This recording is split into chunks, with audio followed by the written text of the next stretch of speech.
அனைவருக்கும் இனிய வணக்கம். தொடர்ந்து நம்ம இந்த திதிகளில் நம்ம செய்யக்கூடிய விரதங்கள் பார்த்துட்டு வரோம் இல்லையா? அந்த வகையில துவிதியை திதியில காந்தி விரதம் என்று ஒன்று இருக்கு. அவ்விரதத்தை கார்த்திகை மாதத்தில் அமாவாசைக்கு பிறகு வரும் துவிதியையில் தொடங்கி அனுஷ்டிக்க வேண்டும்.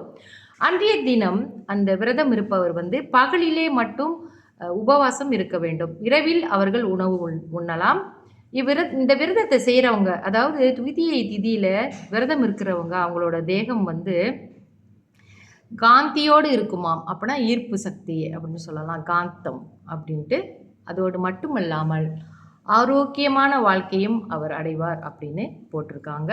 இந்த துவிதியை திதியில் விரதம் இருப்பது மிக முக்கியமாக கார்த்திகை மாதத்தில் அமாவாசைக்கு பிறகு வரும் துவிதியை திதியில் அனுஷ்டிக்க வேண்டும் அப்படின்னு போடப்பட்டிருக்கு. அடுத்த பதிவில் நம்ம இன்னும் நிறைய விரதங்களை பற்றி நம்ம பார்ப்போம்.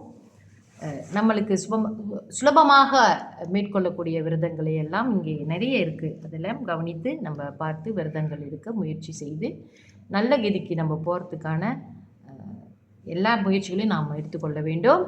நன்றி, வணக்கம். அடுத்த பதிவில்